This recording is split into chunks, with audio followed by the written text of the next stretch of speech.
thank you on behalf of the International Society for Quality of Life Studies for joining this webinar today. Today, we are honored to have Mohsen Joshanloo, and he's going to talk about aversion to happiness across cultures. Mohsen is a personality and cross-cultural psychologist. He is an associate professor in the Department of Psychology at Keimyung University in South Korea, and is also an honorary principal fellow at the Center for Wellbeing Science at the University of Melbourne in Australia. His research focuses on mental well-being, culture, personality traits, and emotions. With a global research perspective, he incorporates data from countries on 6 continents. He also advocates for the internationalization of psychological science. Mohsen, we're very happy to have you, and without further ado, the floor is yours. Thank you very much. Thank you so much, Anthony. And thanks everyone who was involved in arranging these webinar, and thank everyone for joining us today. So let's talk about aversion to happiness across cultures. But before I start, if you look at the first message in the chat box, I left a message for you with 2 links for downloading useful articles related to this talk. So please check that out. So we are going to talk about a phenomenon which is now studied by science, and it has 2 credible names: aversion to happiness and fear of happiness. So these are the 2 technical names that this phenomenon has, this variable has. And you can see that if you search the literature, the database, you will see that there are articles published on this phenomenon using these 2 terms. So also there is another word that is popular on the internet, not in scientific literature: cheerophobia. And people who write journalistic articles on fear of happiness, people who write weblogs, posts on social media, they somehow like this word. I did some research on this word cheerophobia. Its etymology, its roots, its meaning is not clear, and really we don't know where who created this word. This is definitely not a scientific and psychological term that we use in research. So fear of happiness and aversion to happiness are the 2 credible terms that we can use, and I use them interchangeably. Sometimes I use fear of happiness in my published research, sometimes aversion to happiness. And it also depends on editors and reviewers. Sometimes they prefer one of them.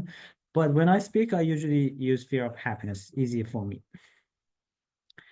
Okay, my talk today has 4 sections. First, what is fear of happiness, and some conceptual points, and then how do we measure it.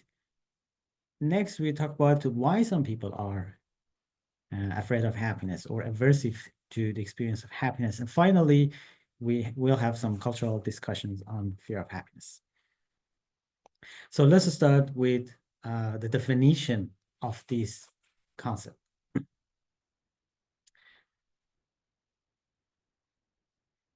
I have a new review article published recently, and in this article, I try to synthesize all the published research on fear of happiness in the past decade. And there I present this definition of fear of happiness. It refers to the subjective experience of negative emotions elicited in response to happiness. Now here, happiness can be experiencing happiness, expressing happiness, and also, I would say, anticipating the experience of happiness. So happiness broadly. And negative emotions is not just fear. It can be any type of unpleasant feeling that people may have: fear, anxiety, guilt, discomfort, caution, hesitation, or any type of unpleasant feelings that people may have. So this is the emotional part of the concept. But the fear of happiness also has associated belief. These aversive reactions stem from the underlying belief that happiness might lead to undesirable consequences. So fear of happiness, those aversive feelings towards happiness usually come from this belief that people may have. Happiness may cause bad things to happen. A couple of points here. First of all, people define happiness differently. Scientists also define happiness differently, and philosophers also define happiness differently. I believe that some of these definitions are more likely to be feared. Now, let's say there's this broad distinction, emotional way of defining happiness based on emotional experiences, pleasure, fun. And another one is eudaimonic concepts of well-being, defining well-being based on positive and optimal functioning. I would say the emotional concepts of well-being are more likely to be feared. And well-being and happiness defined based on functioning is less likely to be feared. So it also matters what type of happiness we are talking about. And related to that, the degree, the intensity of the experience of happiness also matters. Fear of happiness usually happens when we are experiencing explicit high arousal and intense and immoderate levels of happiness. So for mild and implicit types of happiness that we don't express to other people and people don't know about it, I would say they are less likely to be feared. And intense experiences of happiness that are very expressive and high arousal types of happiness, those are more likely to be feared. And I also would say happiness in the sense of everything is going well in my life, that also can trigger some aversive feelings for some people. So the next point is that fear of happiness, a lot of studies in different countries show that fear of happiness or aversion to happiness is correlated with mental disorders, some symptoms of mental disorders, such as depression and anxiety, symptoms of mood disorders and anxiety disorders. Also, fear of happiness is correlated negatively with happiness and well-being. However, fear of happiness is not officially recognized as a mental disorder, and we should be really clear about this, because I see on the internet some people write articles talking about how to treat fear of happiness and introduce fear of happiness, sorry, introduce fear of happiness as a mental disorder, like as a formally recognized mental disorder. But fear of happiness is not a mental disorder, and it's not a recognized symptom of any mental disorder. So if you look at any formal diagnostic framework, you cannot find fear of happiness as a recognized symptom for any other mental disorder. Fear of happiness is just a phenomenon. It's something that many people experience, and it has some clinical implications, but it doesn't mean that it's a mental disorder or a symptom of a mental disorder. Now, how do we measure fear of happiness? Now, this measure, Gilbert et al. Measure, is a popular one, and it has 9 items. You can see 2 of these items, sample items on the screen. And this scale is a nice one, is widely used in research, but it usually we don't see it used in cross-cultural research, and we don't know much about its cross-cultural functioning. Now, its cross-cultural validity across cultures. The second scale that is popular and widely used in research on fear of happiness is my own scale. It has 5 items, and you can see these items on the screen. And it's based on the idea that happiness may have negative consequences. Now, the good thing about my measure is that it has widely been used across cultures and in cross-cultural studies. You can see that I've listed 3 studies, one of them in 6 adult samples from 6 countries. Then we have another study. All of these studies are my own studies, in 5 countries, and the initial study in 14 countries, the student samples. So we have looked at cross-cultural validity and reliability of this scale, and the results are promising. And this measure, 5-item measure, functions well across cultures. Its cross-cultural functioning is similar to other popular measures of well-being that we are using, such as the life satisfaction scale. So we see some measurement non-invariance in some of the items. 2 of the items usually have differential functioning across cultures, but that's typical in all psychological scales. And we just, but the conclusion is that we can use this measure across cultures, different cultures, but we should also be mindful about some differential functioning for some of the items. Okay, now let's move to a new section of this presentation. Reasons behind fear of happiness. Like people who have low fear of happiness, they score low on fear of happiness, they might ask this question: why would anyone be afraid of happiness or aversive to happiness? What's wrong with happiness? And that's a legitimate question, but many people, like these studies across countries show that fear of happiness is not very common, but it's also not very rare. And we see that the average score across countries is not 0 or 1. It's much higher than that. And it gets close to the midpoint of the scale. So, and in every single country that we have studied, I would say me and other researchers, more than 25 countries, I think we have data from, I would say every single country that we studied there are people who score high on fear of happiness. So why? Why there are these ideas and these emotional tendencies like aversion to happiness? Now, how can we figure that out? One way is to ask people. So especially people who are high on fear of happiness, we ask them, why are you afraid of happiness? Why you think happiness may cause bad things to happen? But there's another way, and that is to bring a set of potential predictors and then do some sort of regression and see which variables are correlated or predictive of fear of happiness. Although this necessarily doesn't reveal causality, but it gives us some ideas about what variables are associated with fear of happiness. Now, about asking people, first of all, some people who have high levels of fear of happiness, I mean, I have been asking a lot of people unofficially because I am a fear of happiness researcher. And some people really cannot tell you why. So they just say, I have some concerns, and it just, I have some of these negative feelings and worries about happiness, but really they cannot explain it or give you specific reasons.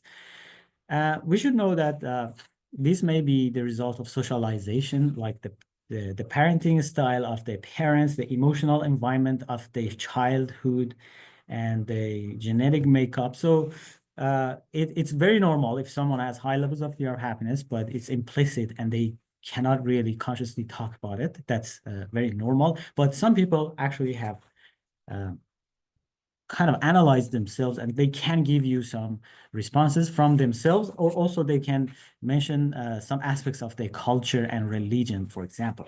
The good news is that some qualitative studies have also asked people why happiness may have some negative consequences, and people have responded, and researchers have analyzed those responses. Now, when we look at different cultures, different text published in different cultures, when we ask people unofficially, and also we look at qualitative studies, let me highlight 3 reasons that people usually mention. First, some people think that happiness is sometimes really feels wrong. And sometimes even in some parts of the world, they consider some types of happiness sinful. It's, for example, too selfish, or it distracts us from thinking about God and more serious things. And sometimes some people also say, I have nothing against happiness, but it's just unnecessary. Why do I need it? You know. So this is one category. I mean, I can give you a lot of examples from different countries, but we don't have time for that. The second category is the belief that happiness can interfere with your functioning. So, for example, you think that when I'm happy, I may become rude, and I may make some mistakes in my interaction with other people. I may become irresponsible, forget about my duties. I may become careless, shallow, selfish. Me or other people, you may think that your child becomes rude and irresponsible and careless if they are too happy. So this is another category of reasons that usually people say. And finally, the basic idea that when you are happy, somehow you are inviting some unhappiness. Like happiness can signal some hazards and dangers and risks for you. Like, for example, if you show your happiness, some cultures believe that you will lose it. So it's better to hide it. If you are too happy, people think that you are arrogant, so they unfriendly you. So these kind of things, you may invite the evil eyes if you show your happiness. So that people have many reasons and many ideas about what could cause, what happiness could cause, like what bad things happiness could cause.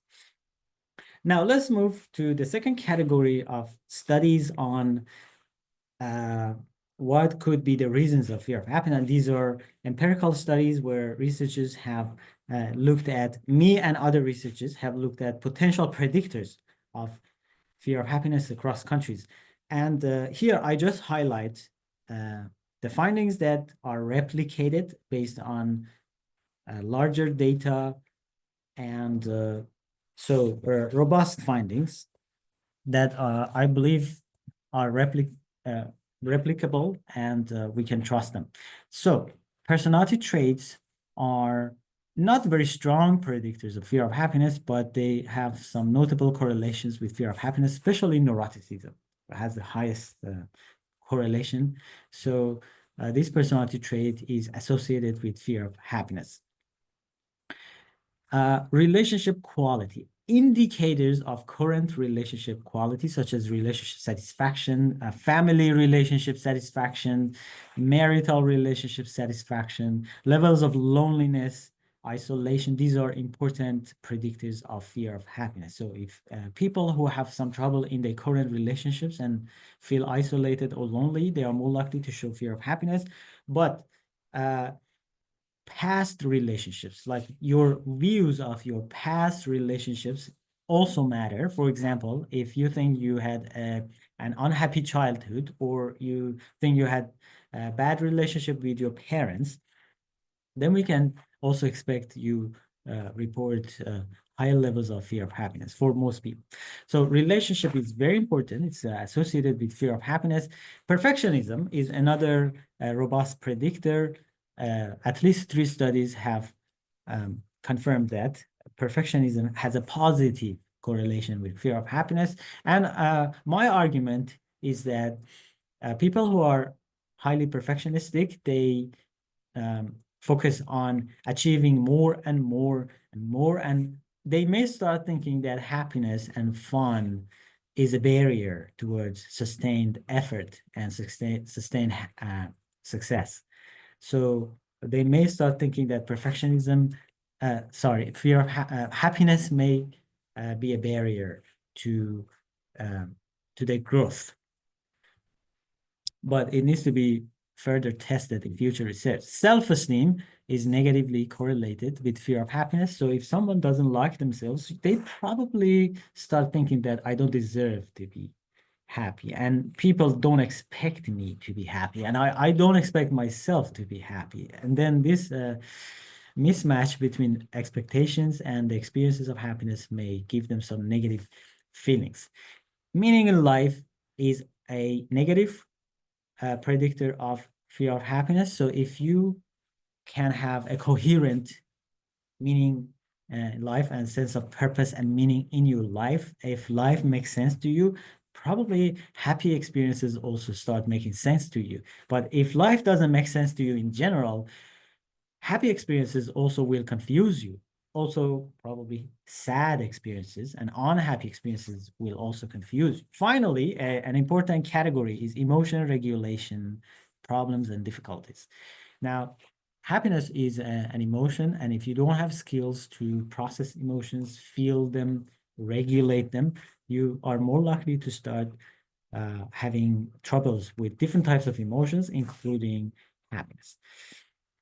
And also, studies show that demographic variables in general are not very strong predictors. So psychological variables are more important than demographic variables. For example, gender is never a strong predictor of fear of happiness. Different aspects of socioeconomic status, such as education and income, usually don't matter. Religiosity, also, it has been studied at least in 2 or 3 studies. As far as I know, we never see a strong relationship between religiosity and fear of happiness. Age is also, it's significantly correlated with fear of happiness, and the correlation is negative. So older people report lower fear of happiness usually, but their relationship is so very weak in terms of effect size. Okay, let's talk about some of my own studies where I looked at, with my colleagues, of course, we looked at predictors of fear of happiness. This study, I included 9 potential predictors, and the sample size was 871 from multiple countries, several countries. And here, female and age, again, we see very weak effects. Religiosity also weak effects, and not significant. Female not significant. Age, again, has a negative relationship to fear of happiness, but it's very small. Perfectionism is in this list of 9 predictors, and they predict 28% of variance in fear of happiness. In this list, perfectionism is among the most important predictors, and it has a positive relationship with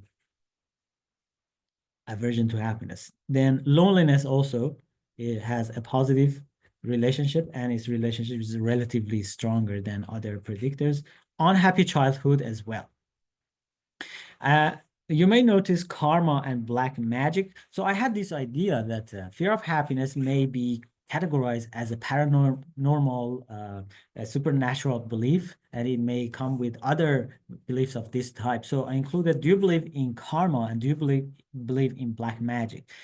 And people who believe in karma and black magic, they were more likely to also have higher scores of fear of happiness. But as we'll talk in later slides, this was not replicated in another study. So we can say that generally people who have paranormal beliefs, they support and endorse paranormal beliefs, they're more likely to have higher fear of happiness, but this relationship is very weak.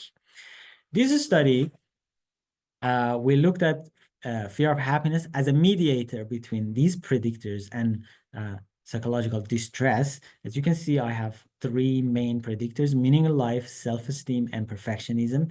Age also, again, is a significant predictor, has a negative relationship with aversion to happiness. So together, these 4 variables explain about 30% of the variance in fear of happiness.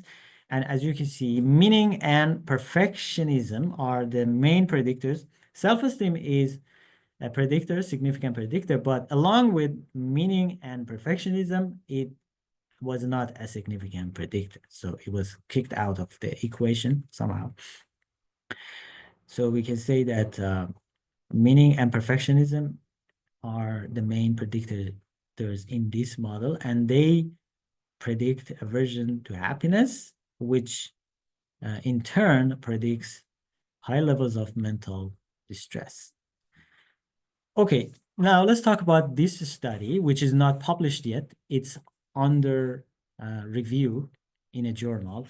And this is a machine learning study, specifically random forest study that we did in Turkey and USA. Our sample sizes were like 800 in Turkey and about 1,000 in the USA, and we have 22 potential predictors. My colleagues, Murat and Unjang, helped me in this research. So these are the variables that we included: meaning of life. And also, we thought that meaning of life captures like the existence of a coherence meaning in one's life. So it's important, but nihilism can be also important. It's where you say life has no meaning and nothing makes sense. So existential nihilism also be included. Perfectionism, again, we thought that people who are workaholic, they may also think that happiness is a barrier to working. So they may start thinking that happiness is a waste of time, and it's a barrier. So we included workaholism, extroversion, neuroticism, family communication is the quality of relationship between you and your family. And then we have interaction difficulty, general struggling in your relationship with other people. Attachment, insecure attachment styles, emotion regulation difficulties, and tendency to suppress emotions, and the belief that emotions are harmful rather than helpful. So emotions hinder functioning. Also, we included some paranormal beliefs, fatalism, religiosity, loneliness, and some demographic variables. Let's look at the results. In the USA, 43% of the variance in fear of happiness was explained by all these 22 predictors, which is a good number in the context of social sciences. The effect size is strong here. And as you can see, the top predictor was existential nihilism, the idea that life doesn't have any meaning and nothing makes sense.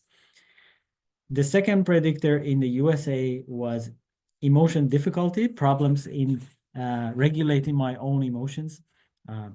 So people who report that I generally have trouble with my positive and negative emotions, just emotions, I'm usually troubled in this area. These people are more likely to report fear of happiness.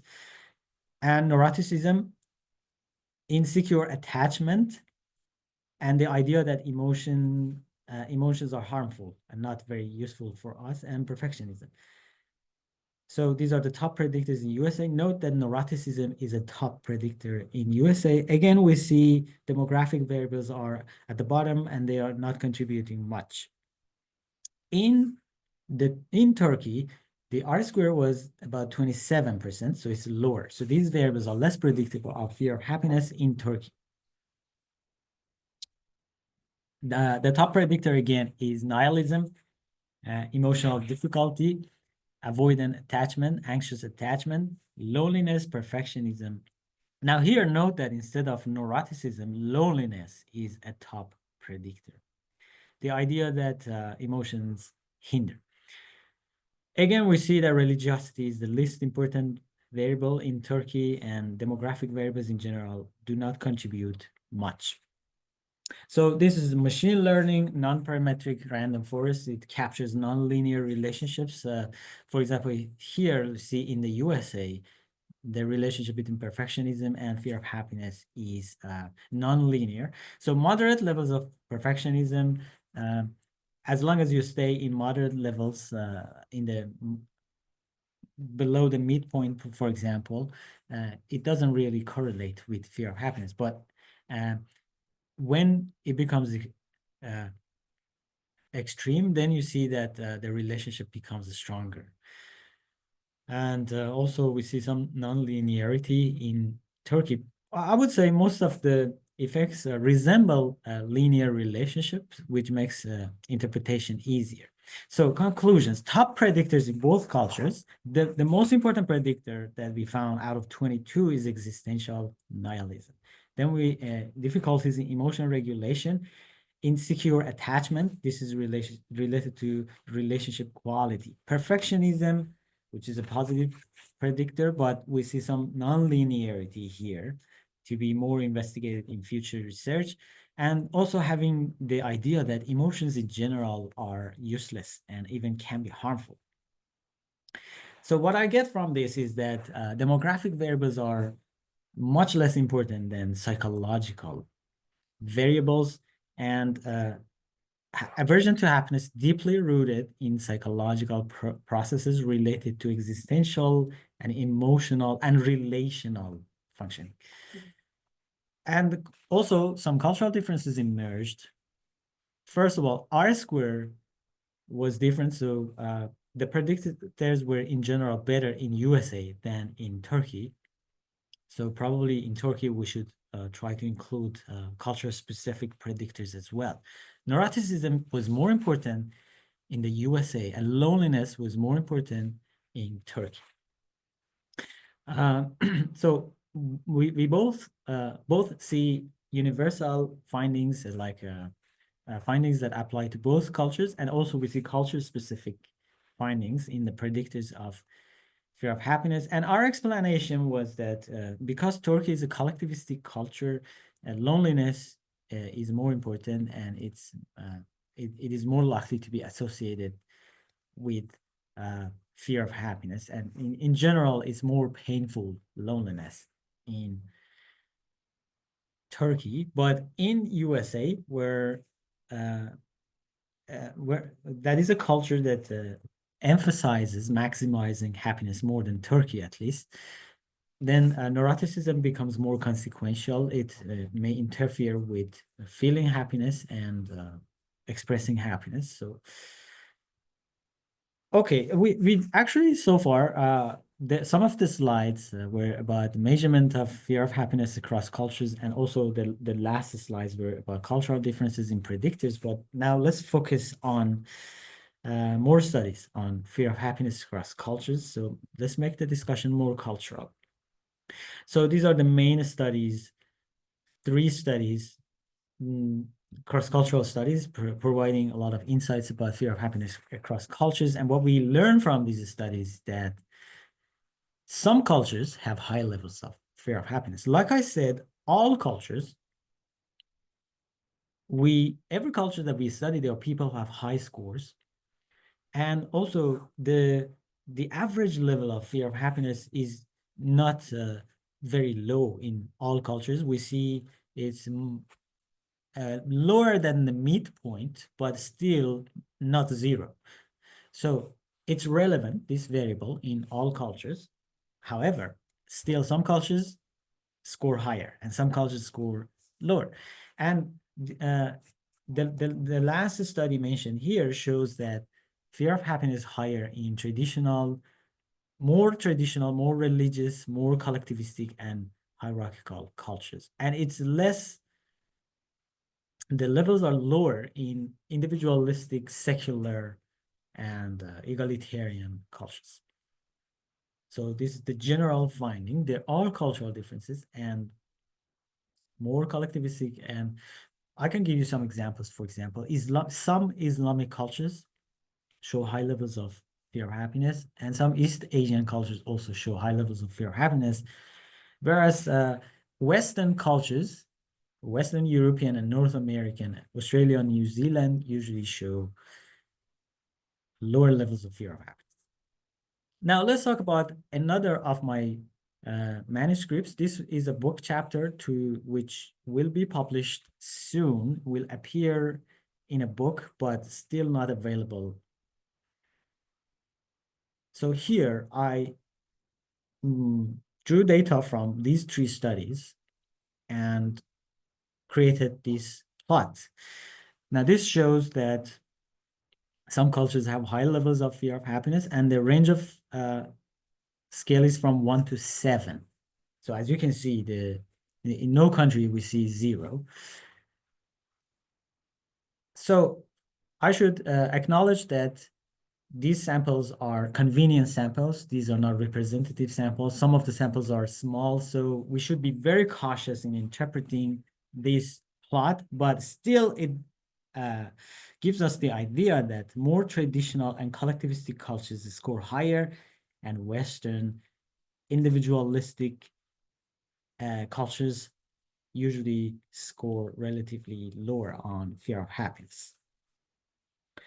So in this chapter, I included several variables, and we are talking about cultures now. I'm not measuring people here. So my sample size is actually 22. My sample size is the number of countries. So we are discussing fear of happiness at the cultural level. We are not talking about people, we are talking about countries, cultures, right? Now here I included several variables. Some of them are related to emotional expressiveness. From published research, multinational studies, I brought data from those countries. For example, observe the smiling. This study is a very fun study. They showed advertisements and commercials, visual, I think it was video. They showed to people the same advertisement across countries, like 14 countries, and they recorded people's facial reaction to those advertisements. And then they analyzed how much people in different cultures smile. So in some cultures, people smile more, and in some cultures, people smile less, right? So I included that variable. I call it observed smiling. Then also a variable time since last cry. Also, this interesting study in 18 countries, they showed photos of smiling people and non-smiling people, asked people in different cultures to judge them in terms of intelligence and honesty. And some cultures showed less positive attitude towards smiling faces. Like they said, people who were smiling in some cultures were judged as more negatively, as dishonest or less intelligent, you know. And some countries, smiling people probably were perceived as more intelligent. And then I had two variables. This is the actual level of happiness in a culture. So negative affect and positive affect. This is experience affective well-being. Finally, some other variables like collectivism, religiosity, globalization, and GDP per capita. Relational mobility is like how much people are flexible in their relationships, can start and end relationships more easily, and how much they do it, how much is accepted in different cultures. It has no conceptual overlap with fear of happiness, right? It's about relationships, but somehow you will see that this variable is very important. And I included this variable because in previous research on emotional expressiveness, we find that cultures who have high levels of relational mobility are more expressive. All right, now these are the correlations. The strongest correlate of fear of happiness at the national level, at the cultural level, so these are not people, you know, we are talking about cultures, is relational mobility. It's a negative, strong negative correlation. There's no conceptual overlap between fear of happiness. It's about happiness. Relational mobility is about relationships, but you see a very strong correlation. Cultures that have high levels of relational mobility show lower levels of fear of happiness. They are more pro-happiness. And collectivism is a positive correlate of fear of happiness, as expected. Globalization is a negative correlate. Emotional expressivity is a negative correlate. So these are the strongest predictors. The actual levels of happiness, positive affect and negative affect, are actually, the correlation with fear of happiness is very weak. And this is a very interesting finding. When you look at the strong predictors and the weak predictors, you will learn these points that I'm going to highlight now. So we should know that some cultures show higher levels of fear of happiness, but this doesn't mean that those cultures are unhappy. So fear of happiness at the cultural level is not a reflection of unhappiness, national unhappiness. So the correlation with actual happiness is low. Instead, fear of happiness at the national level, when we are talking about cultures, it's more related to cultural norms and values surrounding emotions and expressiveness, emotional norms and relational, personal relationship norms. So fear of happiness is more an indicator of emotional norms and relational norms in cultures rather than the levels of happiness and experienced emotional happiness. And now we can say that cultures that prioritize emotional moderation. So the ideal is not to to express their emotions intensely to other people, and so express high arousal emotions. Instead, they think that we should be moderate in emotional expression. We should control our emotions. We should not. We should filter them. We should not express all of them immediately. And also cultures that think that we should maintain social order, like valuing shame, respect, and hierarchy. These cultures also think that we should not express our emotions easily. We should moderate them. We should filter them. And these cultures are more likely to show fear of happiness. So my conclusion is that fear of happiness is related at the national level to emotional norms rather than the level of experienced emotions and experienced well-being. So I just want to finish this talk with introducing my last review article on fear of happiness. This was published recently, a few months ago, and it's also included in the folder that I share with you. And here I try to put together all the findings from empirical studies, from previous studies in the past, at least in the past decade, together and synthesize the insights and provide a coherent narrative about fear of happiness. I didn't have time to include more from the review article in this presentation, but there are more interesting things there. For example, a holistic way of looking at fear of happiness that I advocate. Instead of pathologizing fear of happiness, I advocate a more holistic and comprehensive way of looking at fear of happiness. So I encourage you, if you are interested, to look at this article. Thank you so much. Well, thank you very much, Mohsen. Thank you. It was really, really, really interesting. And like in terms of time, we're perfect. I have to say, this talk couldn't come at a better time for me, because yesterday I was giving a lecture about well-being, and someone in the audience actually had very strong feelings against happiness. And now, thanks to you, I understand that typically I was facing someone who was very averse to happiness. So now I understand a bit better the reasoning behind it and the psychological mechanism that are at stake. So thank you very much. Also, we still have about 30 minutes for the Q&A. So I will invite our audience to raise their virtual hand if they have a question. And well, in the meantime, I'm just going to open this Q&A with my first question for you. Just to have your opinion, would that be fair to think that actually aversion to happiness can also be seen as a sort of coping mechanism? You know, you find yourself in a situation that is uncomfortable, say you feel lonely, you're trapped in an abusive relationship, and so aversion to happiness becomes the coping mechanism because it helps you somehow rationalizing this situation in which you find yourself in, which is a situation where you are not happy. So instead of saying I'm not happy, you'd rather say, who wants to be happy? I don't want to be happy. Is that fair to see it in this way? It makes sense to me. It makes, although if you ask people, they never really put it that way.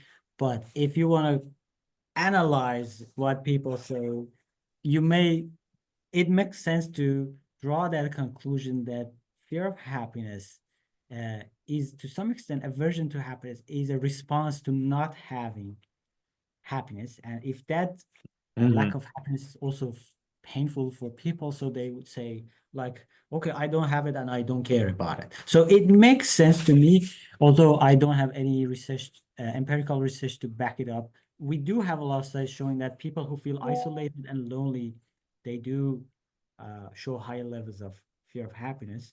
But if you want to connect the dots behind the scene, we may say that really it may be one of them explanations. Yeah. I see. Okay, well, thank you very much. Roger, I know you have one or two questions at least, so please unmute yourself and go for it. Yes, thank you very much, Mohsen, for your excellent presentation. I had two related, questions. The first one is about the operationalization of the concept. I remember that you mentioned that when we talk about fear of happiness, we can also talk about other dimensions beyond the hedonic or emotional ones. But is there any evidence on studies that have used a more evaluative or cognitive operationalization of fear of happiness? And the second question, if there is time, we talk a lot about the key predictors of fear of happiness, but what about the individual and societal consequences? Should we reverse it from a public policy point of view, and how? I'm not clear on your first question. So can you clarify your first question more? So I don't want to just say things that are irrelevant to your question. So I'd appreciate that in the operationalizations of the concept, I saw that you mainly use hedonic or emotional dimensions. Are there any studies that use more cognitive or evaluative, like life satisfaction or purpose, in the operationalization of the fear of happiness? Or So when we ask people so people say, I don't want to be happy, or I have some worries about happiness, or I don't want it. Then when we have a conversation with these people, we see that they are talking about usually they are talking about emotional happiness, like something very good happens and I feel very happy in an expressive way. So we don't have really many studies, but the qualitative studies that we have, and in those studies, they ask people, like people who report that I'm afraid of happiness. So they get high score on fear of happiness. When we ask them, they start saying that no one really in those studies mentioned that I'm afraid of having purpose in life or having skills. Usually they are talking about emotional experiences, you know. So what I can say is that it's possible. I mean, I also mentioned that some people are afraid of not just the emotional experience, but when life is going well, like they are very lucky and they are very fortunate, and they good unexpected fortune. At the same time, they are worried that they will lose it soon or something bad will happen, you know. So it doesn't need to be emotional experiences. It can be external circumstances that people are afraid of. But I would say emotional versions of well-being are more likely to be feared by people. Can you also repeat your second question? I'm not sure if I answered your question well, but can you also remind me of your second question?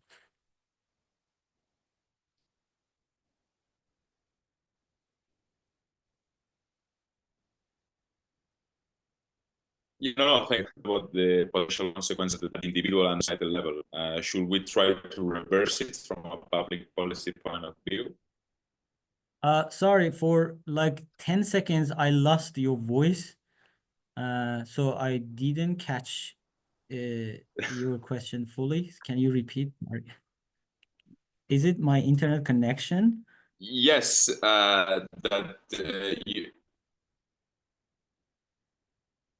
yes. No, and we also have other questions, but just fastly, that we talk about the key predict consequences. Do you think that we should try to reverse So what I can say, public policy there are and how?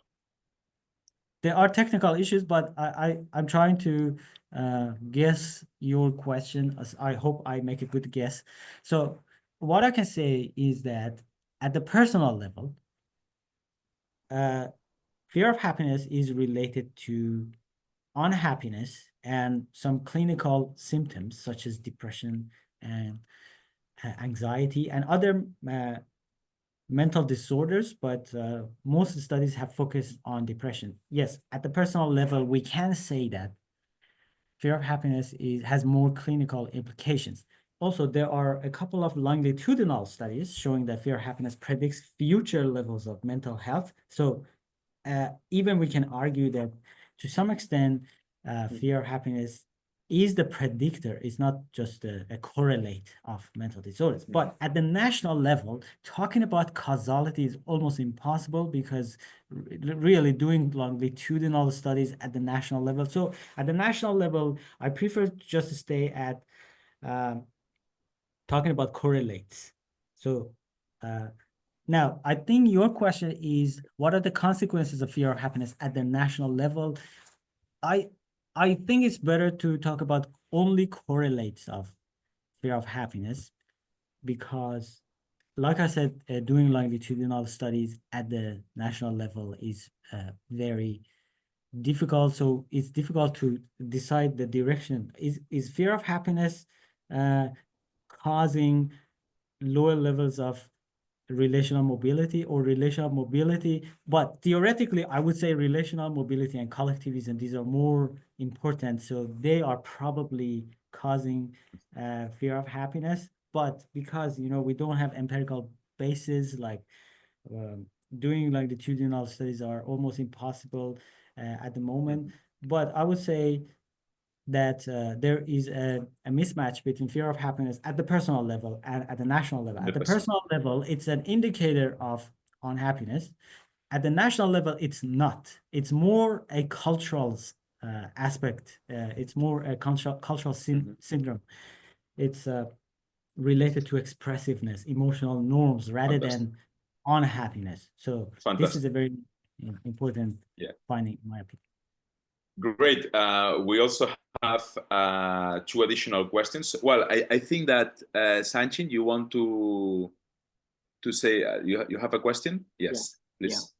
Yeah, thank you so much, Professor. Although I joined a little late, but it is really insightful whatever you have presented. What I was thinking is that while you were saying that having a fear for happiness or well-being, so I was just thinking, are we saying that the people who are having aversion towards happiness never experience positive emotions, or what is positive emotions for them then? No, it's not like they never. So I just want to stop share, sorry. I think it's better, right? Okay, we really cannot say anyone who has high levels of fear or happiness, they never experience happiness. So we just can't say that they are less likely to experience happiness. And in some contexts, and sometimes they're less likely. I mean, also it depends on what type of happiness. Yes, emotional happiness, they are less likely, but some other types of happiness, like defining happiness in terms of functioning well, even having good relationship with other people, they are far less likely people to be afraid of these indicators of well-being, functional indicators of well-being. So I would say that the relationship between fear of happiness and mental disorders or mental ill-being or low mental well-being is not deterministic. It's not really everyone who has these beliefs, they never experience happiness. It's just like any other predictor. For example, we know that for many people and in many contexts, poverty, not having money, can be a strong predictor of unhappiness, but some people don't have money, but still they are happy, right? So these are just general patterns. There are a lot of exceptions there, and the correlation between fear of happiness and well-being is kind of moderate. So it's not very strong, it's moderate. This means that there are some people who have high levels of fear of happiness, but still they manage to stay happy, report high levels of happiness. So there are a lot of nuances really here. It's not deterministic. So thank you very much. Yes. We are now going to read the last 3 questions, and we are going to close this great webinar. The first, I think it is related to all the topics, is what is the potential consequences, outcomes of aversion to happiness in the work life or professional context? Also, another question that has been asked in the chat is, I wonder if aversion to happiness is related to socioeconomic status or how it is related with those who experience marginalization. And finally, the last question for today is that to happiness. So, yeah, thank you. So let me start with the last question that I caught, which was marginalization and low socioeconomic status. Well, some of the studies that I reviewed here showed that really level like education, income, and the other demographic variables are not strong predictors of fear of happiness. So I would say that just by looking at someone's socioeconomic status, you cannot really predict the level of fear of happiness. But marginalization, we don't have studies on people who are marginalized, but I would say I can see some basis for fear of happiness in them when you are the minority group somewhere. You probably are observed by other people who feel they are superior. So they watch you carefully and they observe your behaviors. And sometimes they're sensitive how much you are following the norms. And in that sense, also there are probably some negative attitudes towards, I don't know, minority groups. Unfortunately, that's a common some. So in that sense, people of minority groups may start thinking that it's better to hide my happiness, did not draw attention from other people, or many people don't want me to be happy, so it's better to hide it. Just don't give them a reason to hate me, you know. So I can see that marginalized groups may start thinking about the expression of happiness, so it doesn't just come naturally to some people if they have bad conditions. So they start thinking to have some strategies in expressing my emotion, not just happiness, like even the anger. They should be more careful about expressing the anger than the majority group. It depends how much minority groups are accepted in a culture. But it's a very interesting point, and I really see a connection. So can you remind me the previous question? I just forgot really. Yes, the previous question was if there are any outcomes or consequences in the work life or professional context. And also we have a new question that is if they have been studied in longitudinal studies to track the changes across someone's lifespans. Does it change or it is constant? And try to answer, Mohsen, whatever you can, and we should close it. Workplace, I would say that no, we don't have any studies. We just have general population studies and student samples in our studies. But I would say that fear of happiness is very important in organizational setting. First of all, some organizations expect you to always smile and show happiness and always pretend at least that you are happy. And if you have high levels of fear of happiness, this is difficult for some people. So it becomes difficult for people high on fear of happiness to always keep smiling and showing happiness. And so this may have some negative consequences for them in the sense that they are not following the cultural norms, emotional norms of the organization. And this may have negative consequences for them. Also, I just want to invite, if you read the review article that I mentioned, there I really argue that fear of happiness, first of all, we know that it's not a mental disorder. It's just like if you look at this at its emotional aspect, it's just a personal emotional tendency like any other tendencies that we have. If you look at its if you look at its belief part, it's just a belief, right?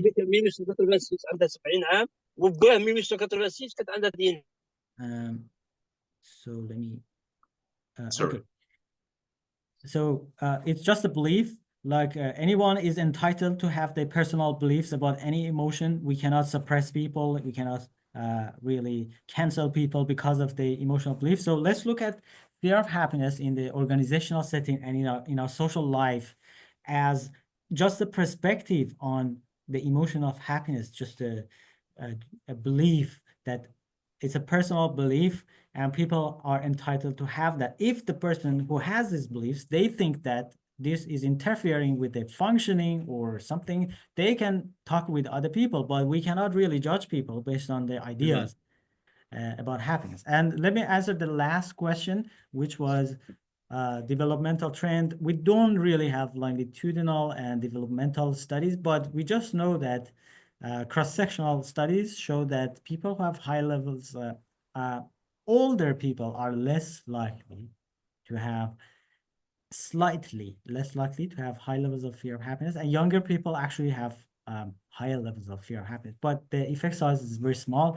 No, we don't have really studies that look at trajectory of fear of happiness over the life course. Fantastic. So Mohsen, thank you very much for this great webinar. Also, I would like to thank all the people that attended. And well, we wait for you for the next webinar. And thank you very much. Thanks, everyone. Thank you very much.